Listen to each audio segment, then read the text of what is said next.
Good afternoon. Welcome back to the channel. This video is not financial advice, not a financial advisor. Do your own research, make your own decisions. All right, guys, welcome back. So this is just going to be a general video about a lot of different things.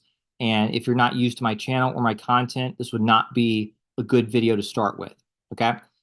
Before I get into everything, I just want to go over this because this is one of the biggest issues I see when I'm interacting with people is rigid mental frameworks. And pause. What are we talking about?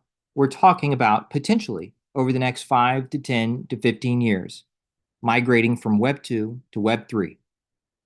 So there's no bigger conversation that we could be having. And if we do years from now, if we're on a new web years from now, it's going to be the biggest technical operation ever in world history.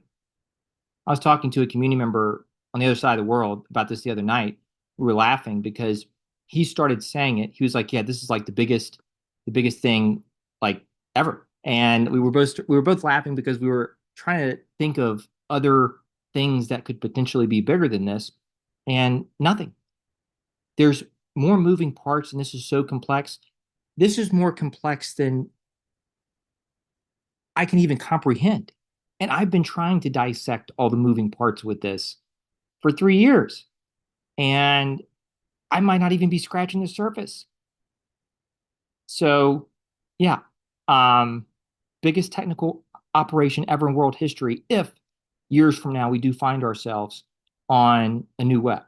So, I don't think rigid mental frameworks are going to serve you well now or in the future. And I would just advise against this, that this being like your knee jerk reaction with anything and everything. If it's matters of extreme importance, if it's something that's irrelevant, you know, don't waste your time looking into irrelevant things. But if it's something of extreme importance and it has a lot of weight to it, and a lot of implications, for me, it's worth time, energy, thoughtful analysis, a lot of research. Um, I don't think rigid mental frameworks are good, but I don't think wild, random speculation without being able to make a supporting case with all the relevant or a lot of relevant details. I don't think wild speculation is good either. And when I gave my one example with where I thought it made sense for one big tech company in one of their applications to use ICP at some point in the future, that was one company in one application. And every single situation is different. Every single one has its own unique elements that you would have to assess individually. And so I try to zoom out as broad and abstract as possible and then zoom in on maybe like isolated situations and then try to start unpacking all the moving parts with that I can based on the information I have, because I'll never have the whole picture because I don't work for those companies and I don't have access to all that information. And they're not going to just post all that information, right? It's so, but pause. I'm going to have to bring the conversation back to YouTube. And I just want to go ahead and lower expectations for this video right now because I've had to spend so much time over the last few weeks just going back and forth arguing with people that I'm moving the conversation back to YouTube specifically. I'll still do the Motoko stuff on Twitter, but at this point, until the market sorts itself out, um, because I've tried to do this video a number of times and I'm having to build in a million disclaimers into everything that I'm saying. And even if I do that, I'm still getting straw man from every angle. And it's literally sucking all the energy out of me.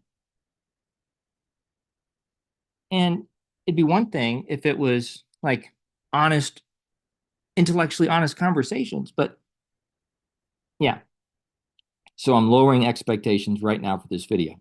It's not going to be a banger, and I will get to the main points in a general sense, guys. Right? I gave you one example where I made a pretty thorough case. Right? Here's my whole thing. If we're going to get to Web3, I think that this can be accelerated in ways that are hard to comprehend through strategic alignments with big tech. They have all our data. This is where everything is. All right. And so if it's going to get from here to ICP over time, over years, then the way that that could be accelerated is through strategic alignments around specific services, things of that nature. Okay.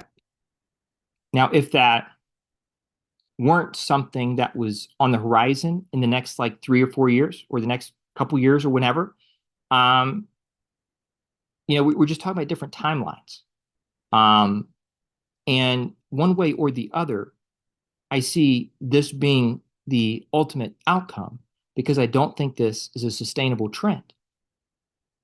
Now, maybe there is some funny business going on with all of this, but these are the numbers that are being reported. And I can look at multi-trillion dollar problems like this and then start to go and look at other figures like, US GDP and global, like all these other figures and say, all right, I don't really see this as something that's going to be doable long term. It works right now, but it's only going to get worse and worse every year.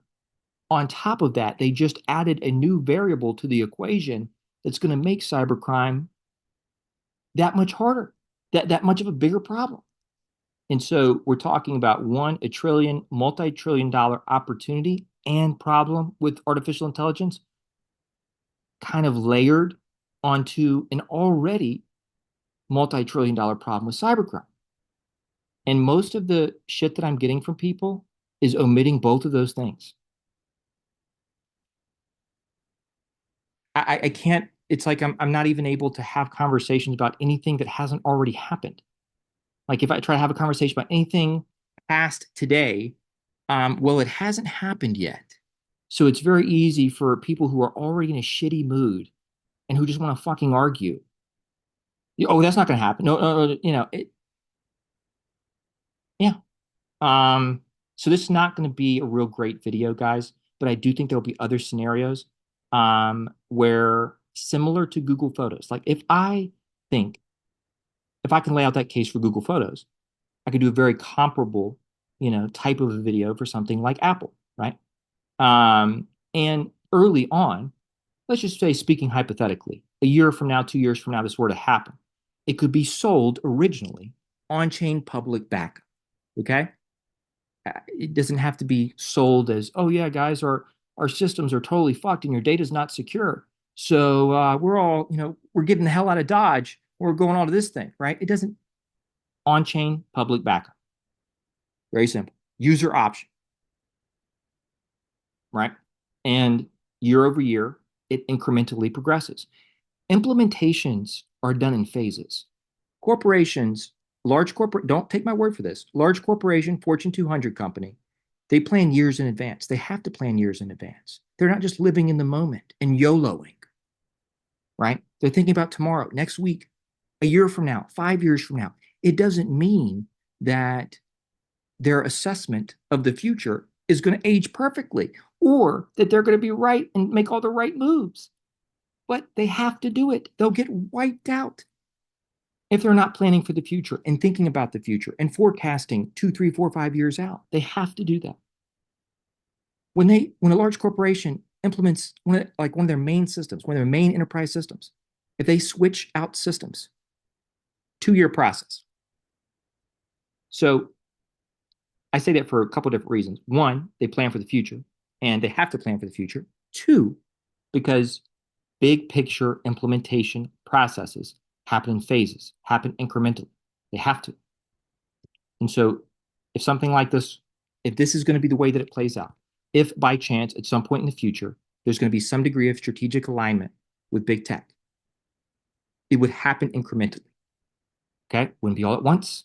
It couldn't happen all at once.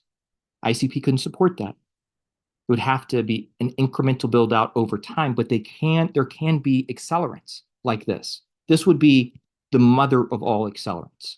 And in all reality, this would be the biggest power move ever. And I wouldn't be surprised if this happened at some point in the future. And yeah, yeah. I see this as the quickest way that it scales, but I don't really see this as the only way. All right. And I say that as far as the quickest way it scales, because let's just think about a different way outside of strategic alignments with big tech and integrations through big tech. let's just say that doesn't happen, right? Okay. So that means individual applications, being built out and comparable types of things being built out to that are on Web 2. Something like, like a Office 365, Google Workspace, something like that, right? Something like those things being built out on ICP. Well, if you're gonna, let's say I were to build out an application like that as like a substitute, I'd have to get each individual person to migrate over, right? That's a very longer process. When we're talking about scale, that's a longer process because that's one by one moving over. And there could be third party consulting firms and things of that nature that help push that process forward, that help make that process easier.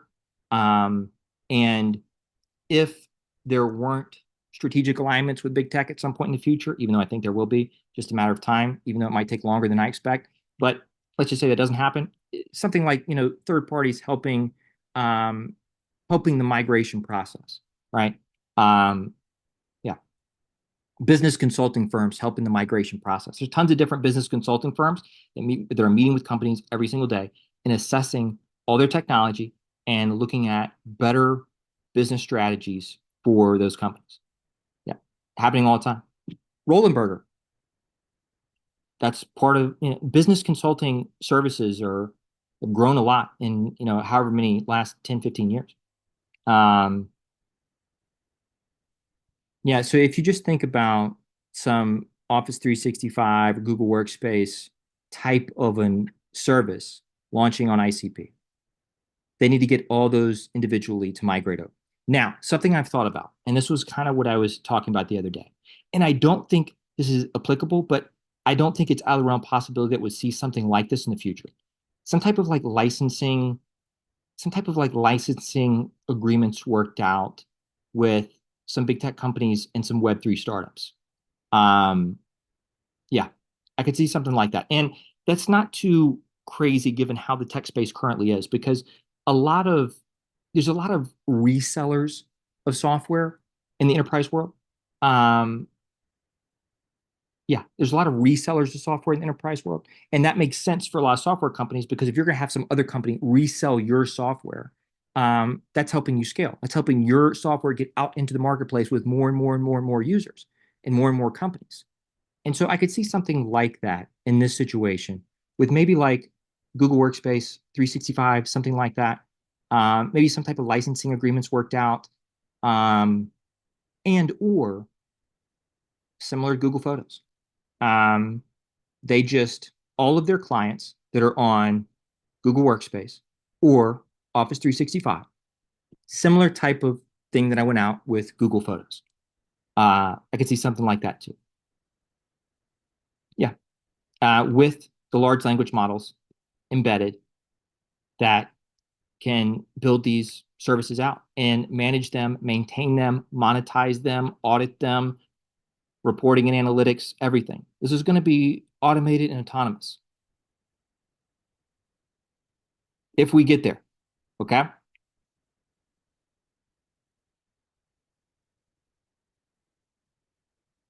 I think there will be numerous scenarios where it makes sense, but you have to kind of discussing them generally, even kind of like what I'm doing now, even though I'm, adding a couple different examples. It's it's too hard to discuss generally because each individual situation is different. It has different elements, different business case.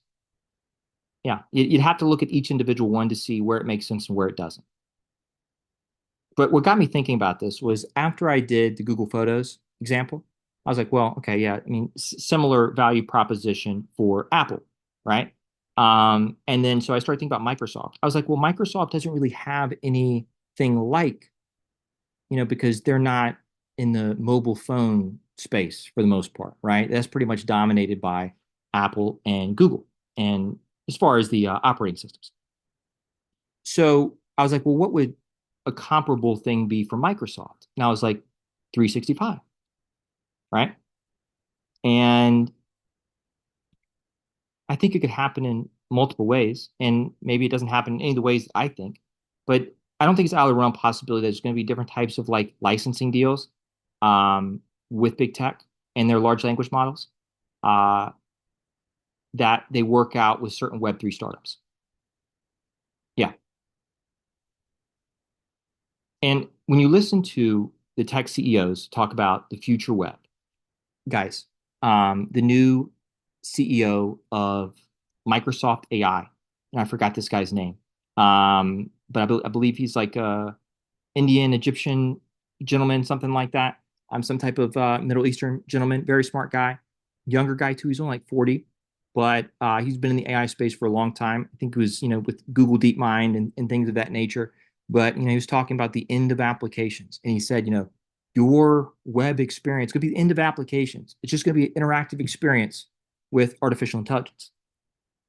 Okay. Um, Sounds kind of similar to what Dominic was just talking about with that 2-minute clip, right? And I just don't see how this could be possible on Web 2. I really don't. We'd all have to have our own sovereign clouds. We'd all have to have the cybersecurity apparatus in place. And that's the big thing about this, is that there's nothing that can be patched here. They can't layer anything over Web 2 to make this more secure. It's only going to get worse. It's already in the multiple trillions, which is significant if you start looking at other figures like GDP and things of that nature. And there's no way that they can just upgrade. There's no quick fix for this. And so forget about, architecture and everything else. On top of that, you have this. And so we're talking about a multi-trillion dollar cybercrime problem. And the reason why this is so all-encompassing is because it affects everybody. It affects every single person that uses the web. And every single person that uses the web could be negatively affected by this. And it's in the multiple trillions. And similarly, artificial intelligence, every single person could use artificial intelligence. It's a multi-trillion dollar opportunity. And it can also create a multi-trillion dollar problem. And so, given those figures, given the fact that they're all encompassing and touch every single person all over the world, those are the two trends I see literally moving everything else. Yeah.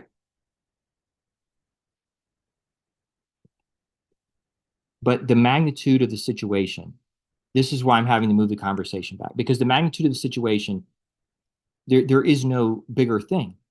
And I just can't deal with this anymore. It's drained all the energy out of me.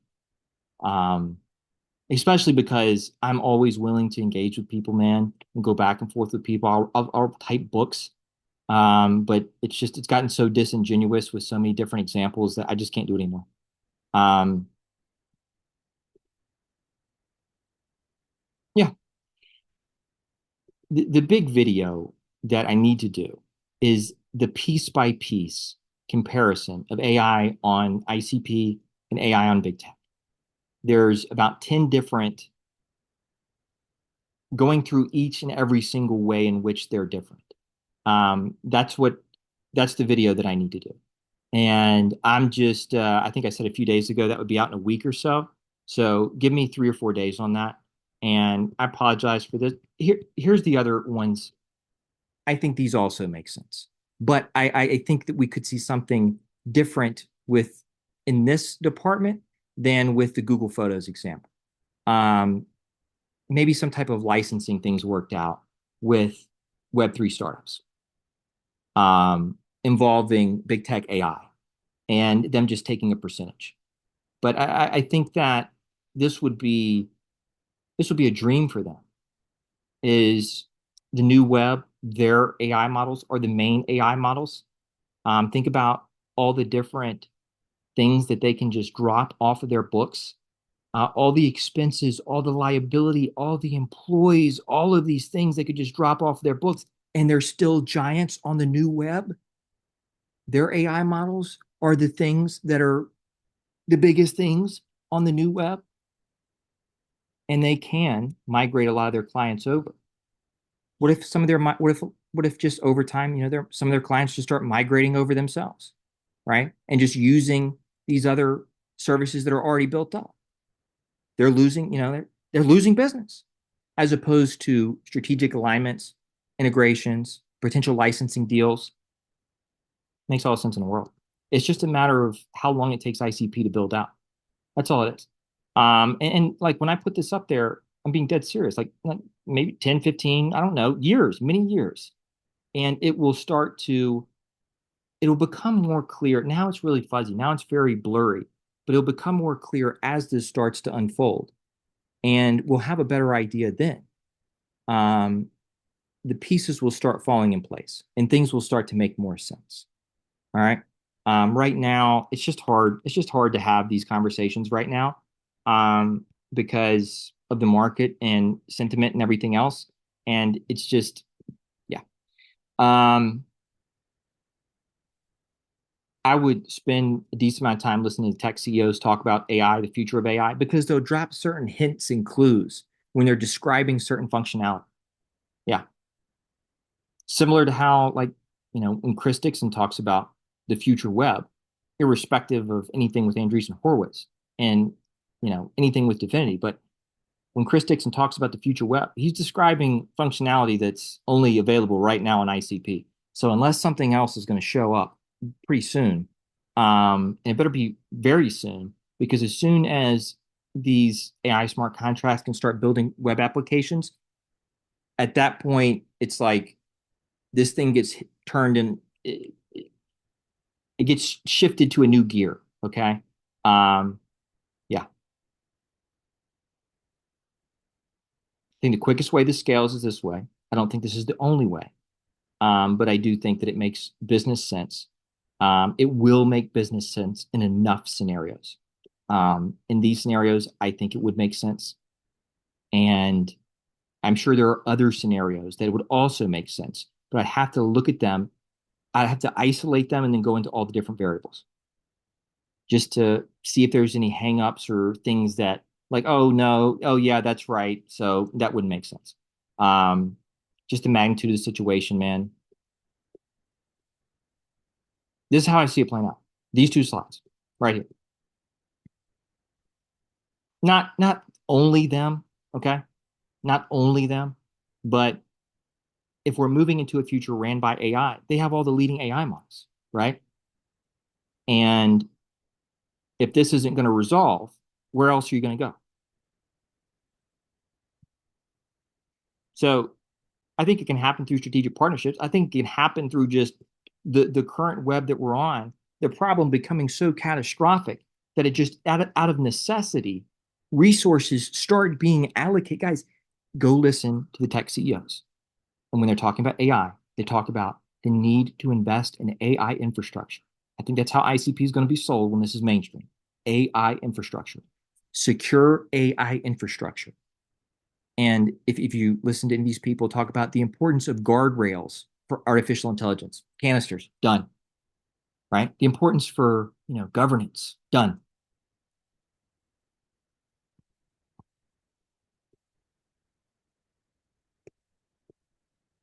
And all of this is very similar, the same conversations we've been having about Ethereum-based projects. But this is a more simplistic analysis and a read, right? Than something like this, because this gets in. There's many, many, many more moving parts, complexity, variables, things of that nature. With walking through any one example here compared to looking at this and making comparisons. So this video is probably terrible. I'm going to have to post it because I've already tried several times. But that's the issue, is that at this point I'm having to build in a million disclaimers and I'm having to stop myself just to like do this throughout every single video. And even despite that, I'm just getting, hit with different types of strawmans and bullshit. And I just don't have time for it. Yeah, the next video that I do about this whole thing will be the one.